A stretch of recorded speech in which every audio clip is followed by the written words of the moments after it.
Hello, everybody. Welcome and hello. So hopefully you can all come in now and lovely to be here. I can see now more participants. I was for a minute thinking, oh no, there are no participants at all. Thank you for giving up your Saturday to be here. And while everybody comes, I'm going to give a couple of minutes for everybody to join in before we start. Can you please use the chat just to say hello and who you are, where you're from at the moment, where you're listening to from at the moment. And yeah, just say, we'll start myself. So use the chat, please. Oh, Sicily, that's amazing. Wow. That is, I was expecting places in the UK. I'm sure that is really nice and lovely weather in Sicily. Okay. From Dorset, Norway. Fantastic. Lincolnshire. Oh, that is great. A lot of people from London. So hello, you were just joining us. Please just say who you are. You can say your name as well if you want to, and tell us where you're from at the moment. And that would be, yeah, absolutely brilliant. I'm going to give it another minute. Hungary. Oh my God.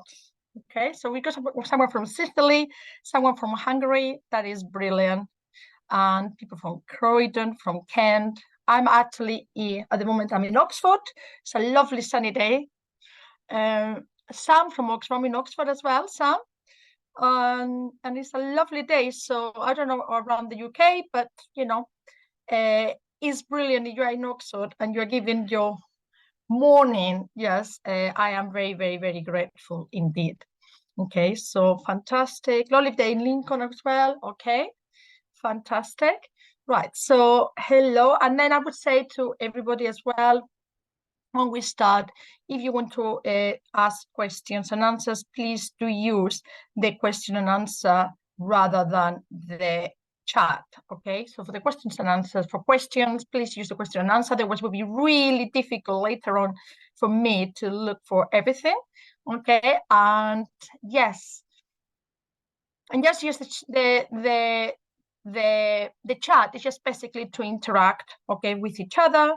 Say if you are joining us, okay, I can see still people coming in, which is lovely. Say who you are. You can say your name if you want to say your name, and you can definitely say where are you at the moment. It's always fascinating to see where people are. 55 people, lovely so far. I think that it was like something like 300, wherever, but I imagine some people will be watching it as well later on the recorded, okay? Oh, I can see that someone is having a hot chocolate. That's lovely. Remember, please, it would be lovely if you really interact with the chat. Say hello, give your opinions, okay, during the chat. If there is something that you used before, it's like, oh, actually, this is what I've used this idea and this has worked for me, or I've used it hasn't worked for me at all.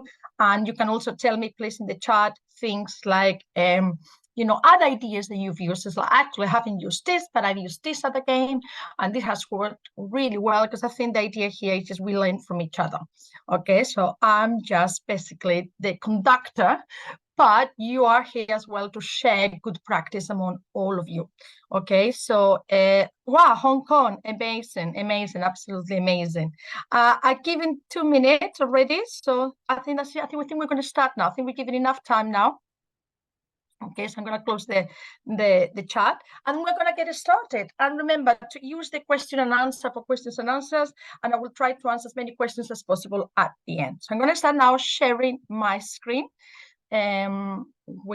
okay. So hopefully everybody can see that at the moment.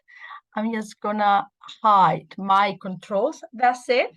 So let's get started. As my talk is about gamification to achieve a real communication. I'm a firm believer that if we can gamify our lessons, we can motivate the students and we can make the students talk.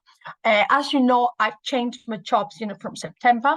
I'm working in a completely different context, and it is fascinating to see, how much actually training we need to do with the students to do these things, because they don't happen, it doesn't happen naturally. So I think it's very important what we do in the classroom, why we do the things that we do, how can we motivate the students, and how the importance of training them to do the things that we want them to do and not to give up on that. You can see this later on. You will have a QR code with a link, to my presentation. So don't worry, you don't need to take notes or anything like that. There's some videos in there that you will have access to. This is my blog, mflcraft.blogpost.com. In the presentation, you got a link straight away. And this is where I am in X, not Twitter anymore. And at the moment, I am working at Princess Risborough School as head of MFL. So let's start talking about gamification. Right. First thing I want to say, and I always start my talks with this, just a few minutes, is like, why? Why do I bother with gamification? And the reason is because I think what we want to do really in the classroom is to motivate the students. If we got motivated students, they are likely to do much better. And that is a very difficult task. And it's a very difficult task to do with some classes and some students.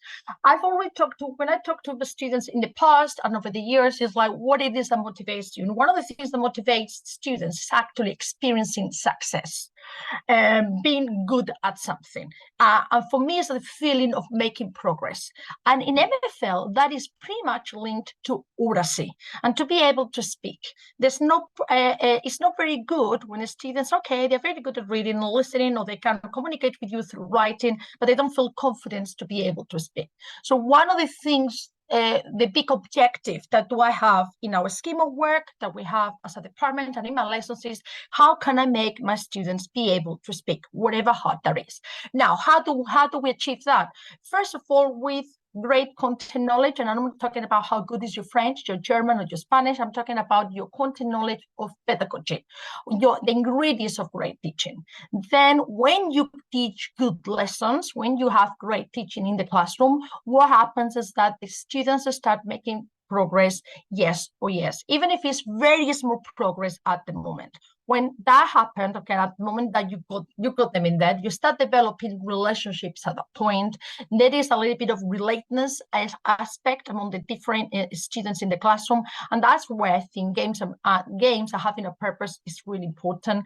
When that happens, then the students, when they make progress, they start becoming more independent, they start speaking, and they start becoming more motivated. So it's a little bit of it's a way of external, but also internal, intrinsic motivation.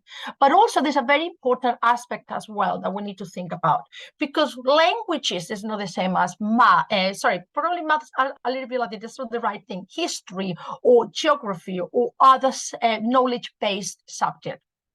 When we learn or we teach a language, yes, we teach vocabulary, yes, they have to learn it, but the idea is we want them, the successful, the really good speakers would be the ones that can acquire the language. Okay, and the way that we acquire the language is through communication. So I recommend this really good book, Common Ground, from Florencia Henshaw and Mary Hawkins. And actually, that is what they talk about. That in order for us to acquire the language, it's not just good enough to do a little bit of Quizlet or do a little bit, a bit of learning vocabulary. We have to really acquire the language. And that only happens through communication. And given the fact that we only got 2 or 3 lessons every 2 weeks, with our students, and in a classroom with 30 students, some cases, that's my case, for sure, how can we develop communication? Communication is real communication, real context. And that's where, for me, the games play a really good role. Games, for me, is a way of creating a real context in the classroom for the children to practice the language and at the same time, then acquire the language, And at the beginning, they can be trained and they can be built little by little. And then as you train them more and more, they become better at it. And then you can spend more time doing these things in the classroom. So that is basically the logic behind. So let's go to the practical thing. What I've done is I've divided some of my favorite games based on the different stages of learning, okay, or teaching. For me, when I'm talking about what makes great teaching, always I think about Rosenshine's principles of instruction, okay, and I think they really apply beautifully well to MFL. So one of the things, what I'm going to do is I'm going to show you what are my favorite games within the different stages of modeling, of guided practice and scaffolding, checking for understanding, which is basically linked to scaffolding as well, retrieval practice, and again, checking for understanding is really linked to that. And of course, at the end, which is like fluency, which is the mastery of concepts. For us is when the students start becoming spontaneous. So what kinds of games can we do at the different stages? Okay, so let's start. So the first one is modeling. So setting up the foundation, gamification via modeling. What games can we do in the modeling stage? Okay, so this is some of my favorite ones. Okay, now I only go for 45 minutes, so I need to go really, really, really quickly. So I could give all of them. So one of my favorite ones in modeling, things that I like doing is dictation. And actually, we are going to have another session with the lovely Susie Bewell later on in the afternoon, just on dictation. But one of my favorite things that I would really love doing is snap dictation. And what we do for this activity, which I heard first, I heard on Twitter. Okay, I don't remember now who was the practitioner, so it's not my idea, but I have adopted it, and I think it is actually, Darren. That's Danielle Warren. That's it. She's the one. I had it first. First time. The idea is that you divide the class in pairs, and you hand out small sentences or single words. I always like working in sentences and in chunks. People who know me, very rarely I do words.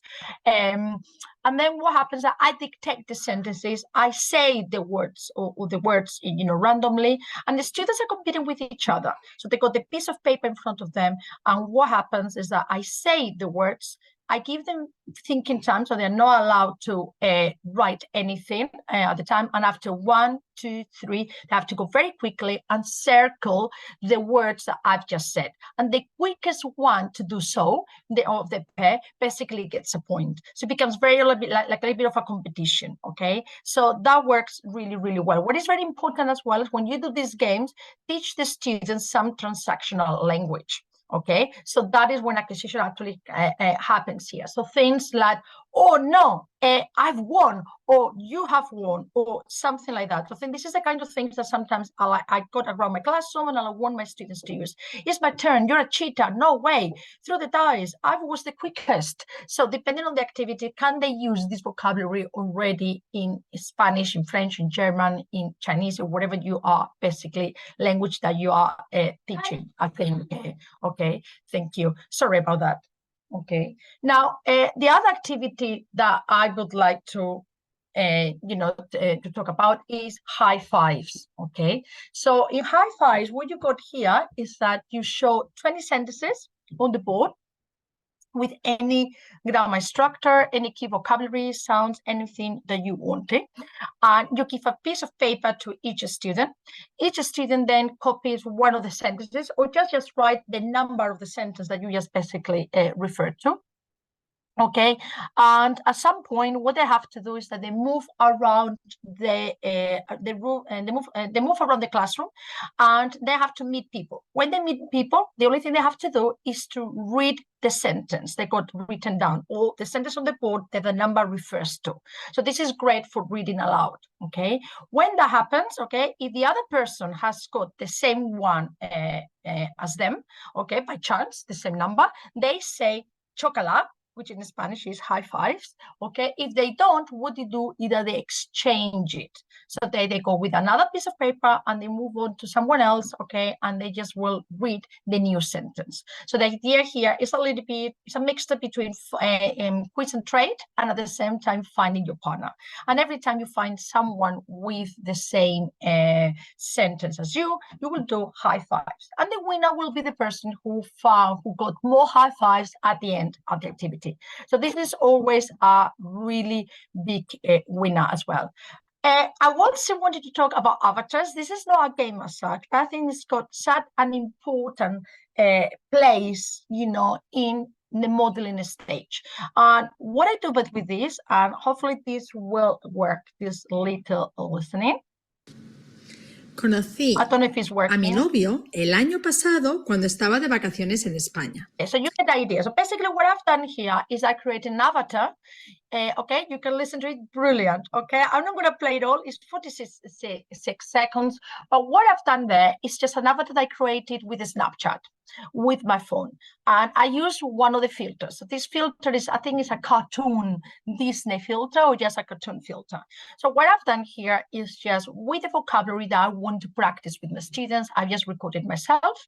Okay, as you can see, it's very short, 45 minutes. I love this because I can speak fast for some groups.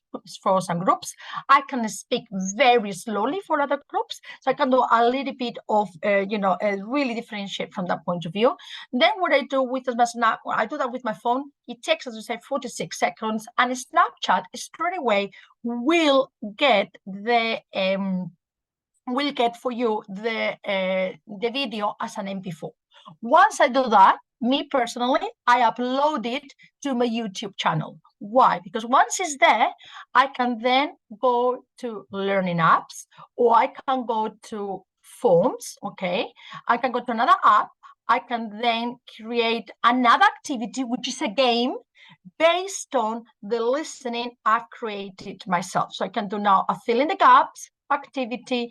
I can do something, just with learning apps, or I can have questions and answers in forms, okay, or in Google Forms, basically based on that listening, okay, and the students will get points. I have multiple choice questions, I can have fill in the gaps, I can have questions of what I said, or I can have as well, like as if it was just a proper dictation. So I think that is very, very powerful as well to think of in your first at the stage of modeling. I also would like to say as well, at this stage of modeling, I use a lot of mini whiteboards. So a lot of these games, dictations, things like that, is mini whiteboards, and I do competitions. So there is an opportunity to use the language. Have I won? Do I have a point, miss? All these kinds of things, I encourage the students to say to me in Spanish. So the lesson becomes an opportunity, to practice the language, not just the vocabulary that we're learning or the topic, but also that transactional language, which I think is very, very important. So this is some of my games, for modeling. Second one, it is a structured, scaffolded practice. So once the students feel more confident, once we've done a little bit of listening and modeling, we want the students to start using the language. And at that point, they're still not ready just to say whatever you want to. We need to give them some structure. We need to do some scaffolded practice, okay? And this is some of my favorite games at this point, okay? First of all, I want to talk about board games. I do use a lot of board games, okay? So this is where I do mainly here. When you are doing board games, you can use your board games traditional way. I mean, like, I like playing snakes and ladder, so you can have a snakes and ladder board, and you can have the dice. And then the idea is that you have a pile of questions, sentences at this point, translations that you want the students to translate. You can have words that you want the students to, or short chunks that you want the students to extend. I wouldn't use questions at this stage. I'm just modeling the kind of sentences I want the students to produce, but I give it to them in English, and I expect them to translate them into Spanish. Okay, so you can do that in a traditional way, but I like technology, as you know, and what I use this for these things is Geniale. So I'm going to show you some of my favorite games with Geniale, and what you've got here is a video that I created a few years ago, and it's still very popular on my YouTube channel, on how to use Geniale and how to create some of these games, because the actual templates are already in Geniale, and Geniale is free as well. So it takes, once you get used to it, it takes about a couple of minutes, 2-3 minutes to create, 5 minutes to create one of these games. So I'm going to show you some of them. So this one is my Connect 4 game, and I think I used this one with my class this week, actually, with one of my classes. okay, with the durates. Let's see if it's there. It just takes some time to load. Okay, so this is what it is. What it is connectful. Okay, and what I've done is that I have embedded here a wheel. Well, actually 4 wheels, spinner wheel. So I use the app spinner wheel, okay, and that is basically, and I've embedded here, and I explained how to do that in my video. And then I divided the class in 2 teams, okay, so this is already there. One is the red, one is the yellow, and the idea here is that it's a bit annoying, the music. I actually remember, there you are. And this is what came up there. At weekends, I tend to, because of what I want in my year 8 is to translate that. At weekends, I tend to say something within the topic of free time. So I've been showing them los fines de semana suelo. I tend to play with toys, play, football, listen to music, whatever it is. Porque they had to give me a reason. If we were doing into teams, either were right, okay, in the team, they pick up a number, okay, then I put the little counter on top of the number. If the other team then is the turn, okay, then I can remove that if I want to, okay, and that's it. Then we do it again. Then it's the turn of the yellow team. They pick up another number, and the idea is to get 4 in a row. Okay, so connect 4, and the template is already in lovely Genially. Okay, so that's one of them.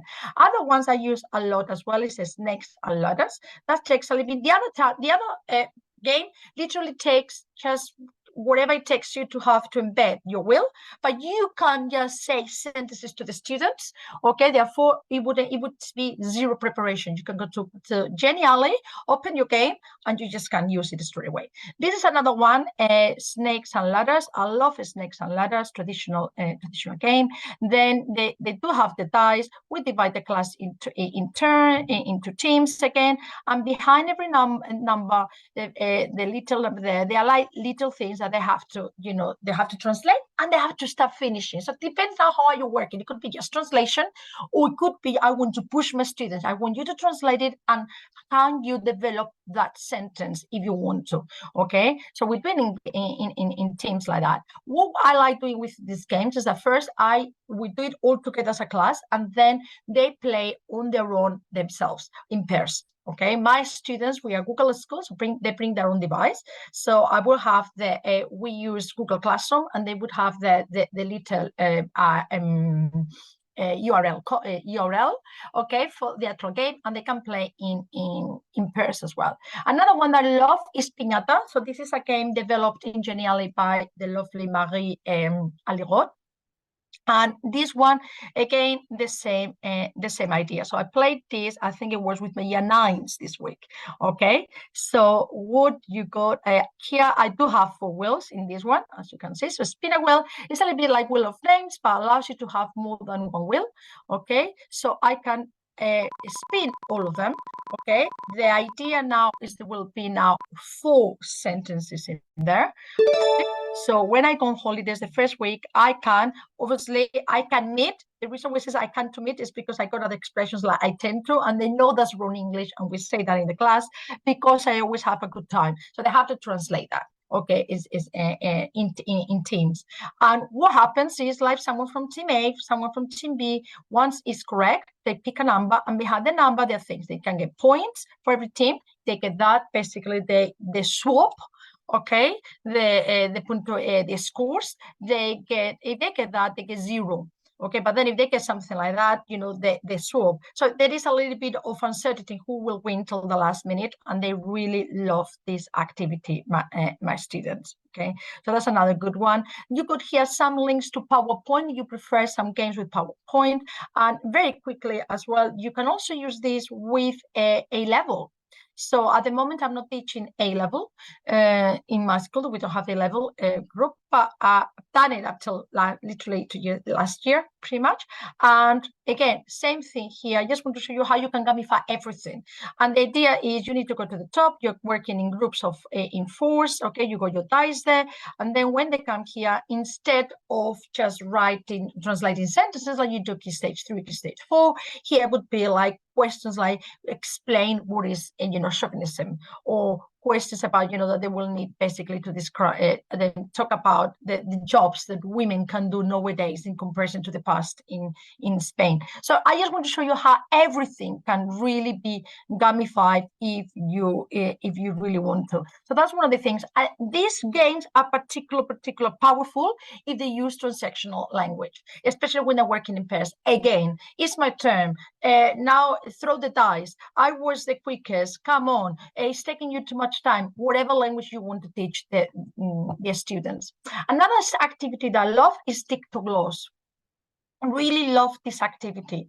Okay, so in Dictogloss, first you can do it in pairs, but first I do it as a whole class if they've never done it. So this is an example for Key Stage 4.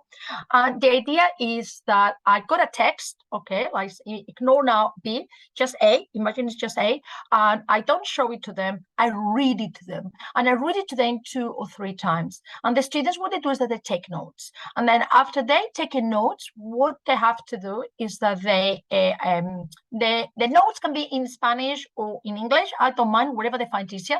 But at the end, they have to reconstruct the text with another partner. Okay, so that they can choose, they compare their notes, and then they have to come up, okay, let's put the text back together back to Spanish. Okay, and we do it, and I show them the text, and then obviously the pair that got the best, the closest to the original text basically is the winner. And I love it because sometimes what happens is that some of the versions I come up with, they're not exactly the same as mine, but they are actually correct. And then we can really look at that. Why is that correct? Why not? Etc. And I love it as well because I'm modeling longer answers now for later on for them to write. For example, if I'm thinking about GCSE. Once they know how to do this, they can do this in pairs, meaning that one person gets a text A, one person gets text B, and the person A then reads the text aloud, and person B takes notes, and then B tries to reconstruct the text from A and the way around. So when they do this, this is another oral activity, reading aloud, and it can take the whole lesson, and I think it's absolutely fantastic because you're doing listening, they're taking notes, you're then reconstructing the text, so that is translation, you're applying grammar, and again, can we encourage the students, to use the target language while we're doing this? I think that is, the more we reward that, the better it is.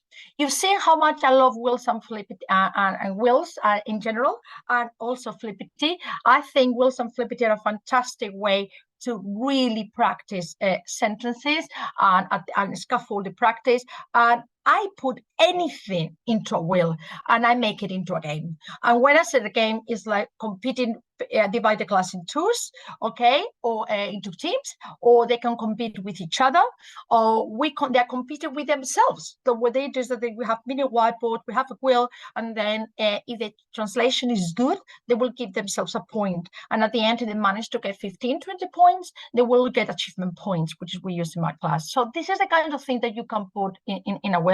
You can have words to turn into sentences. This is some of the things I've done. Translations, you can use initials for that. Fill in the gaps, jumble words and sentences, creating key questions from a given answer, speak during a given time on a specific topic. That would be for later on. And this is, some of the examples of what I mean. Okay, so this is with Flippity. And actually, I use some, not this particular one, but I use some of these with my classes this week. I use it all the time. So here you got an expression, me pone de los nervios, okay? So can you write a sentence with that? That makes sense. This is what I mean. Or that could be a translation, or that could be filling the gaps, or that could be an unjumbled word, okay, that I have to jumble. So whatever it is. And so we're there, they do it, we do it with mini whiteboards, and it just gamify the lesson very quickly, very quick, okay? If I want to, and that's why I like Flippity as well, I can give them time. So you got 30 seconds, 20 seconds to write your answer, okay? So I think that is actually very, very powerful. I've given you, this is some examples of the spinner wheel. So the spinner wheel is what I inserted in my Geniale, but you can use basically spinner wheel on its own. If it's still loaded, there you are there. So here you are, right? So the spinner wheel, I love it. It's like wheel of names, but allows you to have, I think it's up to 8 wheels, which I think is very good. So in here, you spin them all, okay, and then what they've got is a mixture of Spanish and English, okay. could say, ayer quería relajarme, yesterday I wanted to relax, so they have to finish the sentence. Then they got to do climbing because one day I vomited. And the idea here, this is quite challenging. They have to go 3 starters, a little bit of English, and they have to create like a really big sentence, okay, with a mini whiteboard linking the 3 ideas together. But that could be like I showed you before with my little, with my year age, like I tend to, and then you can give just a little bit, a hobby and a reason. So I think that is the idea, that how you can, gamify very close, very easily the class. Then you get it right. You get a point for your team, and I think that is the idea. Okay, verbs with infinitives to conjugate, and I've started all the way as well with a level, because for example in Wheel of Names, I'm not sure it's been a while. In Wheel of Names you can actually put pictures. So for example, with year 13, my A-level students, what they have an oral exam, as you know, with some stimulus cards, and what we used to put to practice.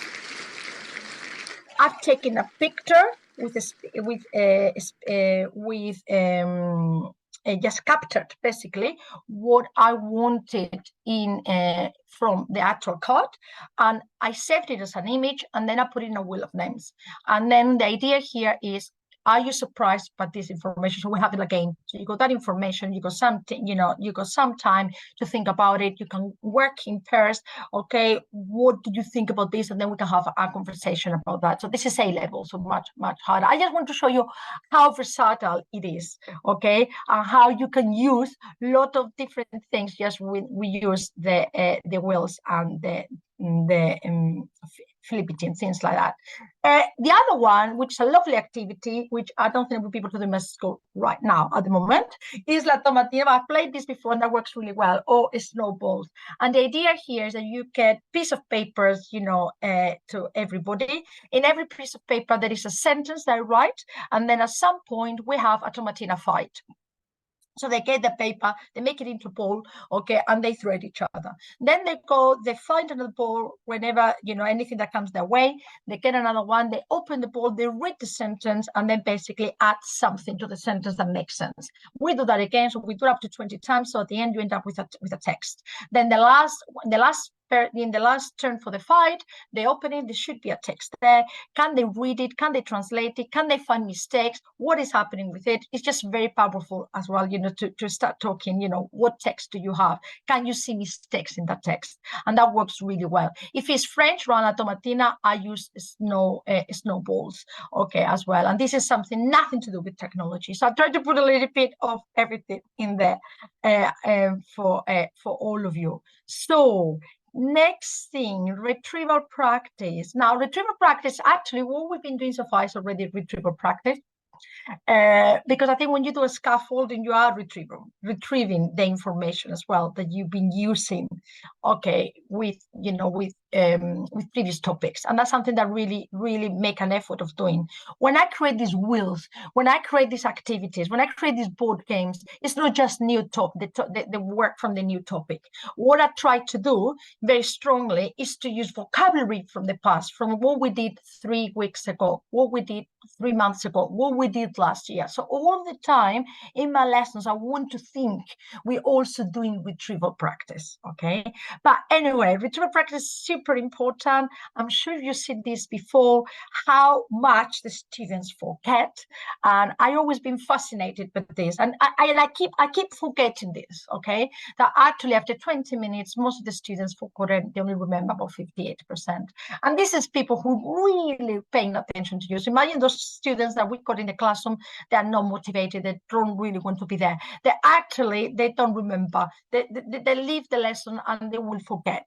And that's a fact. So super important, and I think to practice over and over again the same structures, sometimes in different contexts, or not to rush your schemes of work, okay? And obviously you got different contexts, that there are some classes that you can fly with, and the other ones that you need to go over and over again through that. And that's why I like the games, because I can do the same thing in many different ways, making sure that the knowledge and that they acquire, okay, the actual vocabulary and the structures I want to teach them.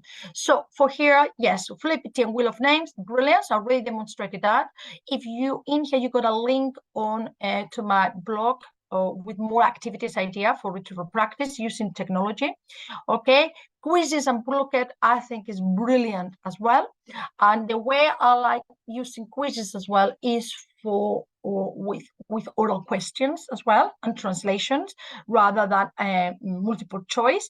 I'm not very happy with multiple choice questions and games because sometimes the kids, they just guess. All right. But I think sometimes, like with Bluket, and you put, you think very carefully what things, and you were a particular mistake or something that very similar. Okay. And I think they got a place. And one of the apps that we really love for this is actually Dectoys. And I think Dectoys is not very well known. Okay. I may be wrong. Okay, but Dectoys, you do have here a little tutorial on how to create a Dectoy activity, but this is what it looks like. And we think it's brilliant for this retrieval practice. So the idea with Dectoys, okay, I'm going to reset my activities, that you create, reset, you create something like this. So basically, you create like a little board game. Okay, you share this with the students, and the students need to start here and they need to complete loads of different tasks, and at the end they have to get some keys. Okay, when you go here, they have to collect along the way, and at the end they collect all the keys, they basically win, and they're playing among themselves. So this is an individual game, and I started using this during lockdown. And I think it's absolutely brilliant as homework, or in a lesson where you're tired and you want to do a little bit of retrieval practice, they can do this for half an hour. So this is what it looks like. You enter, I tell them, this is like a escape room, basically. So I tell them that I'm in a castle, okay, and they need to complete all the different paths. I write it in English in this case, because this was one from year 7. And then you see when you get there, the path starts opening. So the first thing, I always like giving them a hint. I like in Spanish, me gusta. Okay, so they will get in there. You don't need to have this thing to get into the activity. And it's really easy to create the activities because this is based already on vocabulary. And if you go to Quizlet, for example, you're using Quizlet, you can transport all your sentences and putting them in here. So here is matching, okay? So that's as simple as that. And every time, suelo leer, my God, I need to, I think that is that one, it will go, okay? And once you come in there, you complete the activity, allows you to go to the next one, okay? And that's basically the idea, that you can have lines with with vocabulary, you can have crosswords, but then you can also have things like writing. So because I'm a teacher, if it was a student, I wouldn't be able to go there without completing the other paths. Because I'm a teacher, I can. So I got my little, I think, which is ver la televisión, okay, unlock, there you are. And then once you are there, this is what I love Dectoys. It's not just about vocabulary. Then I can do a little bit of writing. So I go here, write what you like to do in your free time and why. And then write it here. So the students will write what they like to write in there. Okay. And then they submit. Then it's something about the past. Okay. So they can write here. Write what you like to do in your free time before. So this is using gustaba, okay? And then the last one, what you would like to do. Me gustaría, you write, the students write this, okay? You can see it. And one that is done, okay? As you can see, they come here. And actually, this is what I mean by the keys. Some activities, not all of them, but some activities got this key. So they collect the key. And they go all around, you collect your key, okay? And you go all around, yes, close, okay, sorry, cancel. I think I wanted to close the activity. There you are, that's fine. I open that one, and then you go around opening all the different activities. That is basically the idea, and I think this is very, very, very powerful. You also got things like dictation. So I love, me encanta. Okay, just want to show you. I mean, to be honest, this would be just one thing, one webinar just to show this, how Dectoys works. But the idea here is that you can record your voice when you create the activities. So if this is me talking about something, okay. En mi tiempo libre me gusta jugar con los videojuegos porque es divertido. Okay, so that is, the students listen to it and they just write down here what they hear. Okay, so that you can do listening. You can embed wheels in here as well. Okay, wheel of names. You can have a lot of different activities from vocabulary, writing, listening, anything in there. And that's why I think it's a fantastic opportunity to practice all different elements. So Deck Toys, if you haven't heard of it, have a look at it. As I said, I got here a tutorial on how to start from scratch and how to create these different things. I think it's very good. And I wanted to talk to you as well a little bit about Tree, because we are very pressurized, with our work. And I don't know if you heard about Tree.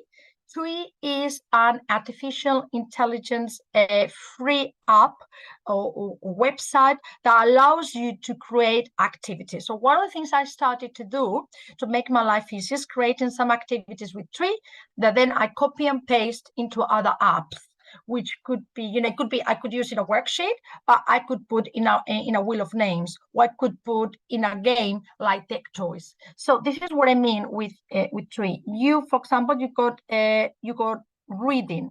So what it would do, it would write a text based on vocabulary that you give them. You can create, so on a certain topic, but you say, create a text for me, a starter level, and can you use this vocabulary? It will create the vocabulary and the text for you, so you could then a test, and then it will create a lot of activities for you once the text is created, like filling the gaps or things like that. And then you can ask them create sentences on this particular topic. So it's a little bit like ChatGPT in a way, but for teachers, for language teachers. I think it's great when they create ABCD questions, and then you can use these questions and things like that. You can copy and paste them and use them in other games. That's how I've been using this. So I don't need to write everything from scratch with my games. I hope that makes sense. So this is a way I think that you can do, really helps you. And it does listening. I think this is great as well for YouTube videos, because it creates a script from your chosen YouTube video.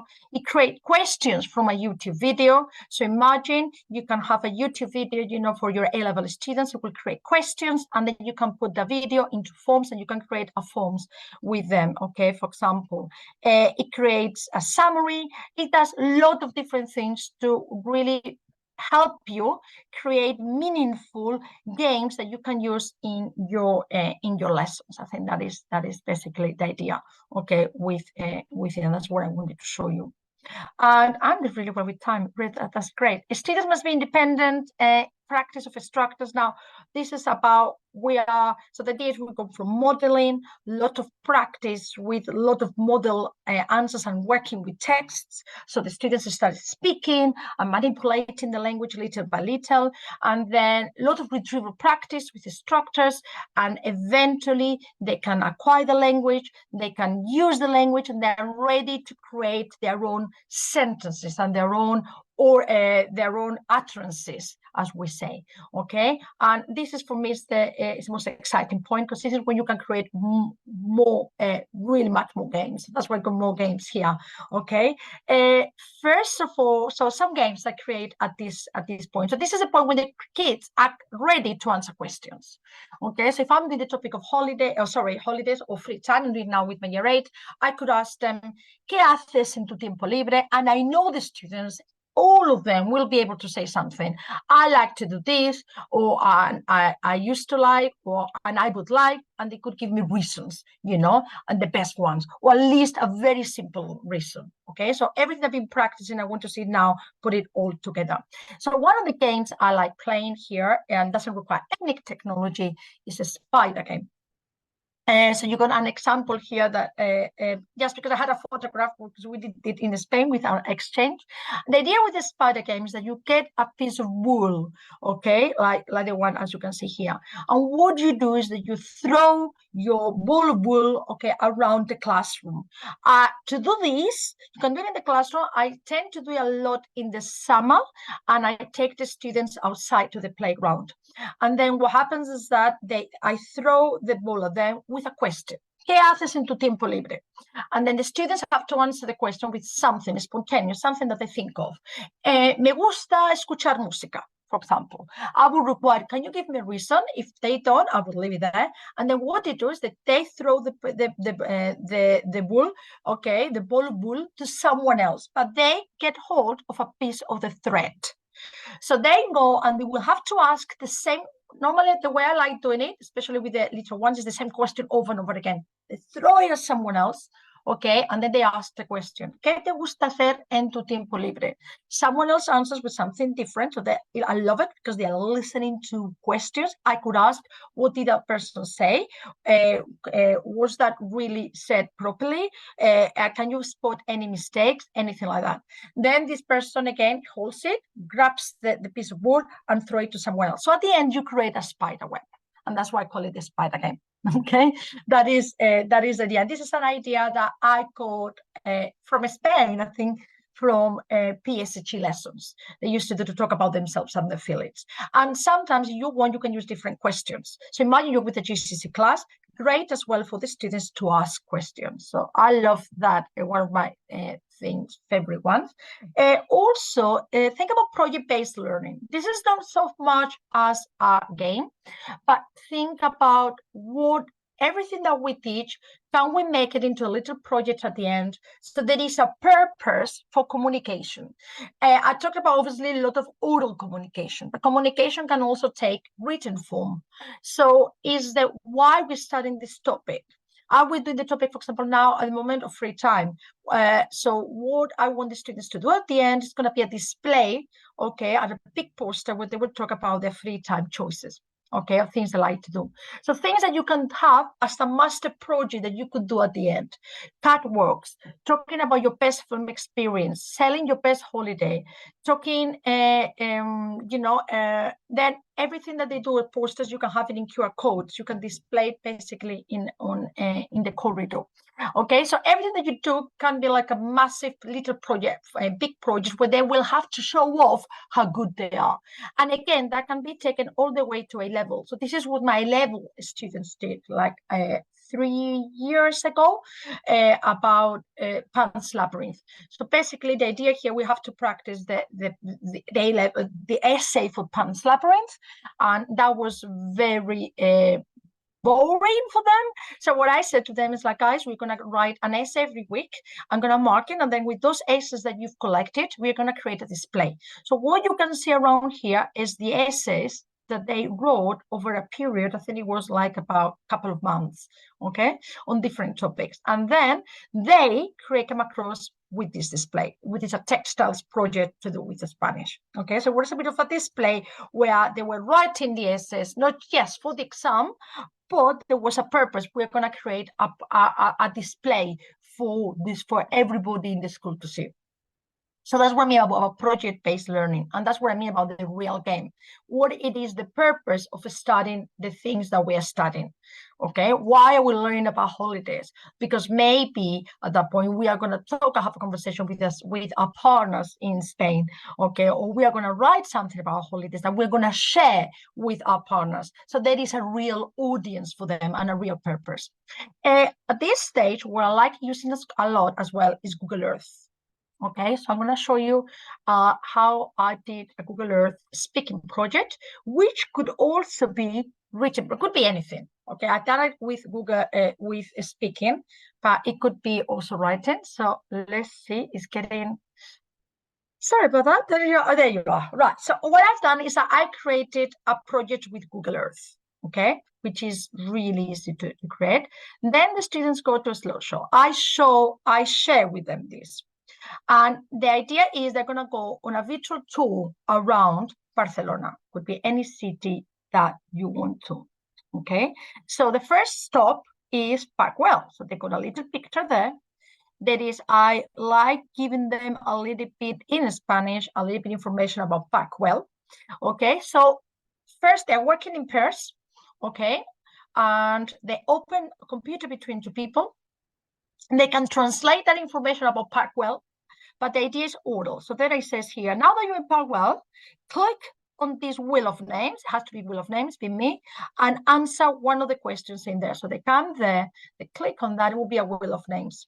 Okay, and the wheel of names will have questions, okay, because I did this with my year 10, actually it was year 11. I did as well with year 10, okay, because we did this topic in year 10. But anyway, so they got it here now, a question about free time, which has nothing to do with Barcelona, okay, so the Barcelona, and the Google Earth is just a conduit or an excuse to show them some culture, okay? So has probado alguna vez un plato típico español? So I know they should be able to answer these questions because we looked at it, okay? And then at that point, they answer it in pairs. They answer it, that's fine, good, okay, we've done it, we go to a second place. So the next thing is La Sagrada Familia. So again, you come here, you got some information about La Sagrada Familia, they can translate for you, and then you go to a different wheel of names. So it could be the same wheel of names. Okay, they come back here to the different tab and they speak. Okay, at some point, I encourage them to go and take a street view and to have a walk around Barcelona. Instead of a speaking thing here, you could ask the questions there. So you could actually ask, talk to me about whatever, write a sentence with this. What do you do in your free time? And then in the books, they have to write the answer based on what it is in the quest or in the tool. Okay, so it's an excuse, okay, of incorporating a little bit of a virtual, okay, tool, okay, or treasure hunt together, okay, with information, look at that, and then it could be any task in there that you want to, because you can write here whatever you want to when you create your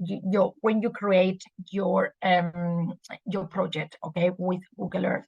So I think that is a really, really nice one. I also wanted to talk to you, only got about 5 minutes. We go very, very quickly, okay. All the board games I showed you before, I play them again now, but now with open questions. So everything will be relevant now. The 1, 2, 3 concept, what I mean with this is that in order for the kids to be really good at, sometimes you need to do the same activity several times. So normally I tell them, try to answer the question. The first time it may take you 3 minutes. Then we're going to do the same activity. Now try to do it in 2 minutes. Then try to do the activity that you try to do in 1 minute. Okay. Speed dating will be really good here at this point. So is that you can do this part again. Can you do it quicker every time? And getting them into, oh, we're doing it again. Yes, we're doing it again because we're practicing our fluency. Okay. So that works really well. The other thing I want to show you is a treasure hunt. So that will take you to my blog. And I just want to show you, okay, that how you can create a treasure hunt around the school. So it could be a physical treasure hunt that you put cues all around the school, and the cues basically will ask the students what to do. So I like doing that mainly sometimes for assessment, okay? But I'm explaining step by step how to do it here. This is, I created a Genially with a treasure hunt for them to do. So the idea here is, this is one which is best. It was physical, but instead of just cues that just put in word and I just put around, I use slides from Genially. So first, I use a virtual. Bienvenidos a nuestra caza del tesoro. So this is supposed to be me, like about 30 years younger, okay, because I don't look like that at all now, okay, with no wrinkles. And I set up, okay, it's a treasure hunt, we are trapped, you need to get all these different,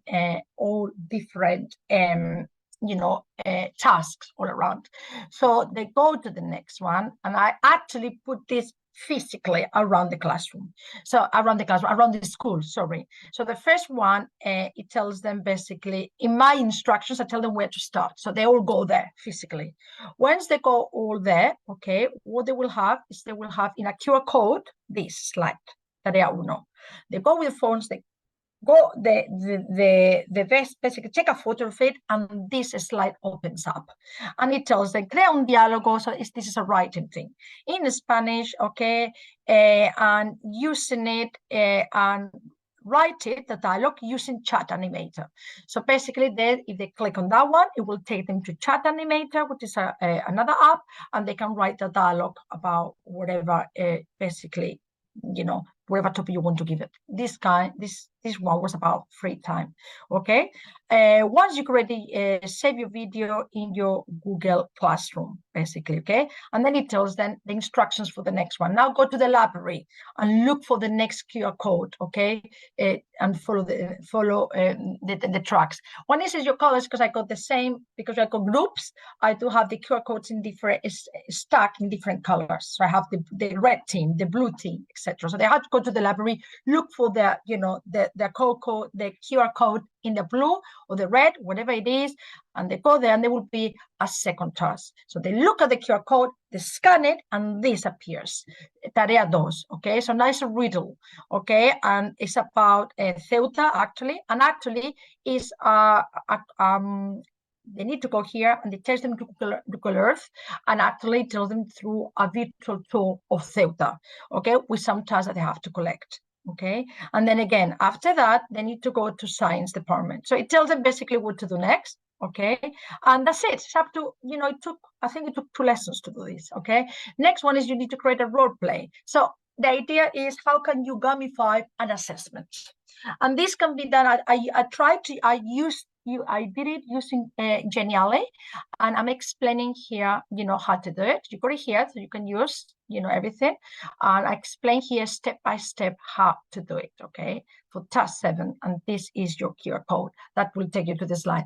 But an idea on how sometimes assessment doesn't have to be all the time a test.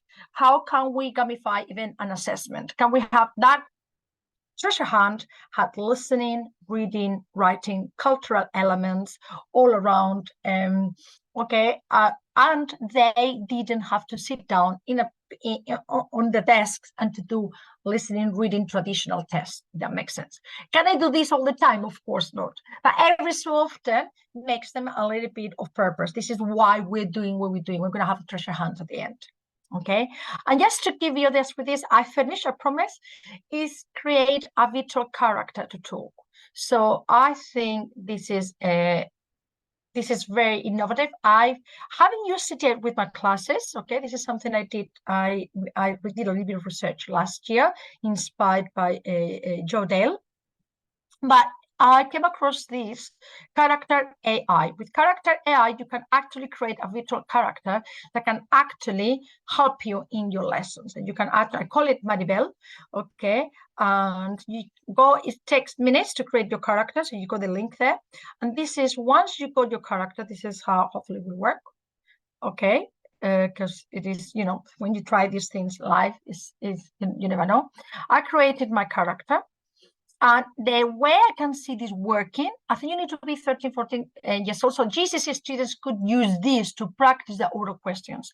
Because when you do this, you talk to the character and you say, ¿Qué haces en tu tiempo libre? That's me talking to Maribel. And Maribel would say, this is what I like. And this is great because it's going to use vocabulary that I may not have taught them. But it doesn't matter, especially for GCSE, this is great, okay? So then, ¿tú qué haces? She asks you. ¿Tú qué haces en tu tiempo libre? So you can actually say, en mi tiempo libre, okay, I do this, blah, blah, blah. Then you can have a conversation with Maribel, which I think is absolutely great. So you share it with your students, okay? And the students can only see the interaction with Maribel. They cannot see what other student is writing to the character, if that makes sense, okay? With year 7s and year 8 and year 9s, I haven't done it yet, I can see this working really well as a whole class. So we can be as a whole class. I am in control, and I can say, okay, let's ask questions to Maribel. Who wants to ask a question? How old are you? Okay, let's see. ¿Cuántos años tienes, Maribel? So let's ask her. Let's see what she says. ¿Cuántos años tienes? So the student will give me this question. Okay, años tienes. Okay, let's see. What she will answer. Let me see. ¿Cuántos años? Yo tengo 16 años. ¿Cuántos años tienes tú? Me encanta hablar en español y practicar contigo. Okay, so you can see what it is. So I can say, you can do reading. Yo tengo 16 años. What does that mean? I am 16, okay? And the only funny thing sometimes, but you can turn this off. It comes sometimes with a picture to demonstrate what they're talking about. You can turn this off when you create your character. ¿Cuántos años tienes tú? And then it says, me encanta hablar. You can do a little bit of translation in there. So you can do it as a whole class, I think. You can ask the questions that you are practicing in lessons, okay? And you can actually translate what your character is telling you. And it's always by the bell, okay? Whatever character you create. So to do that, you go first to use your character, and all this is free. I don't know if it will be free in the future, but at the moment it's free. Okay, so you go there, this takes you there. Okay, so you come here, character A, you need to sign up, which is free, and then you create your character. Okay, and then the way I've done is that I create my character is private, meaning only the people I share my character URL with can basically look at it. So it's not on the, it's not for everybody there to look at. So the students are basically safe, but you need to be 14 to use that on your own. I can still use it, with your 7, so you're 8, me using it as such. So I think that is the end there. Remember, gamification is the perfect tool to create real context, to motivate your students and help with language acquisition. And this is the QR code. I think I just finished on time, 1:45. And I'm going to look at your questions. So this is the QR code. Okay, so please take a photo of that. You're going to have access to all the material, all the links in there. I'm sure that things, and I'm hoping that you've been commented, if you use some of these ideas, if they worked, if they haven't worked, or other ideas. I had to be very selective because I only had 45 minutes. Try to put some things that were techie and other things that were not that techie as well. And remember that we can always train our students, which is to get them to do what we want them to do, which is the process I am at the moment. Okay, that's basically what I'm trying at the moment. So I'm gonna stop sharing my screen. Okay, so stop share, right? Thank you. Right, it's only 2 questions there. Okay, so brilliant there. Thank you very let me see. So let me look at the questions and answers. If I got a couple of questions. Let me see. Do you give instruction target language or language 1? Well, that depends on the context. In my previous school, they were very used to be target language. But now in the setting, the school I am working at the moment, which is a comprehensive school in a grammar school area. I think this is very important. It's not a normal comprehensive. It's a comprehensive in a grammar school area. I have to do it in English. Okay, and I'm teaching at the moment in English mainly, okay, because otherwise I don't get me and a lot of issues in there. Okay, so I think you need to value your content, and I don't think there's anything wrong with teaching in English, giving instructions in English. I mean, if you have to, ideally able to in Spanish too. To get a copy of this presentation, you got the QR code. Okay, so hopefully you got it in there, so you could have the QR code. And that's it. Well, thank you for your comments. I think we've pretty much finished. Okay, and lovely. Okay, to see you all. That is absolutely brilliant. Okay, right. Thank you very much, everybody. And I think that's it. That's the end. Okay, thank you for your lovely comments. It's funny. Okay, thank you. I don't know if there is anything here. Maria Leroy, okay. Absolutely, Maria Leroy is brilliant with her geniality. She's the queen of geniality. Okay, and thank you. Right, I don't think there is any question. I'm just looking to the chat to see if there are any questions, because I think that is brilliant. That's brilliant. Okay, so lovely to see you all. It's a pity we cannot talk. But see you hopefully next year on another occasion. Bye now.